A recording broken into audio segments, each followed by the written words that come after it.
श्री विष्णु की पराजय में दधीची मुनि के श्राप को कारण बताते हुए दधीची और क्षुभ के विवाद का इतिहास सूत जी कहते हैं, महर्षियों, अमित बुद्धिमान ब्रह्मा जी की कही हुई यह कथा सुनकर द्विश्रेष्ठ नारद विस्मय में पड़ गए।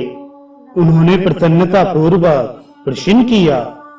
नारद जी ने पूछा, पिताजी, भगवान विष्णु शिव जी को छोड़कर अन्य देवताओं के साथ दक्ष के यज्ञ में क्यों चले गए, जिसके कारण वहां उनका तिरस्कार हुआ?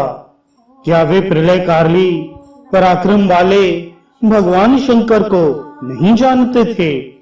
फिर उन्होंने अज्ञानी पुरुष की भांति रुद्रगणों के साथ युद्ध क्यों किया?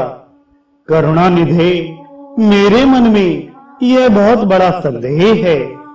आप कृपा करके मेरे इस संशय को नष्ट कर दीजिए और प्रभु, मन में उत्साह पैदा करने वाले शिव चरित को कहिए।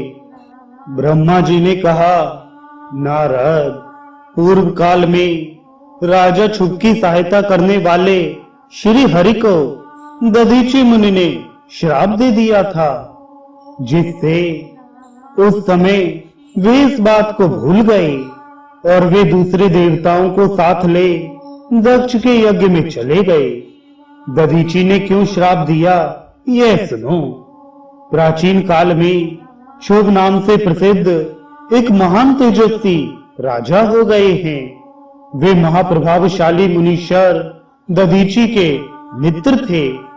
दीर्घ काल की तपस्या के प्रसंग से क्षुभ और दधीच में विवाद आरंभ हो गया, जो तीनों लोकों में महान अनर्थकारी के रूप में विख्यात हुआ।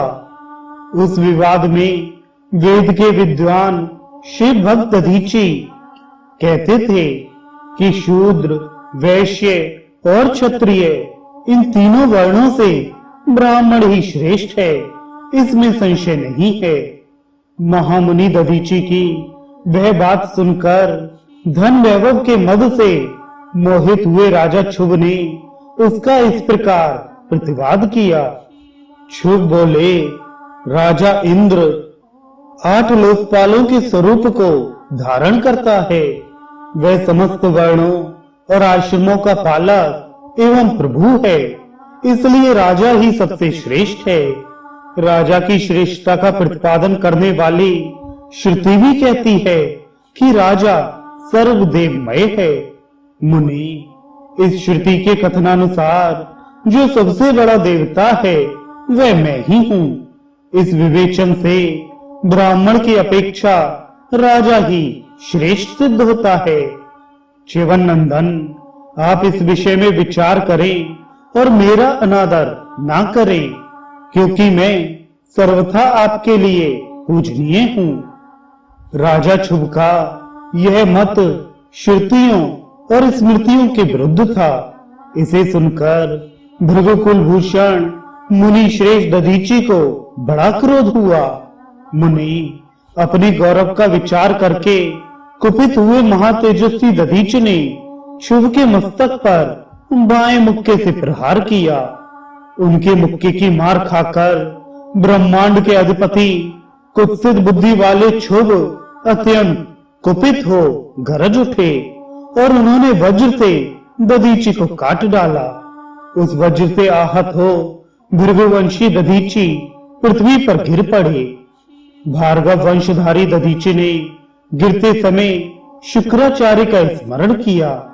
योगी शुक्राचार्य ने आकर दधीची के शरीर को, जिसे क्षुभ ने काट डाला था, तुरंत जोड़ दिया।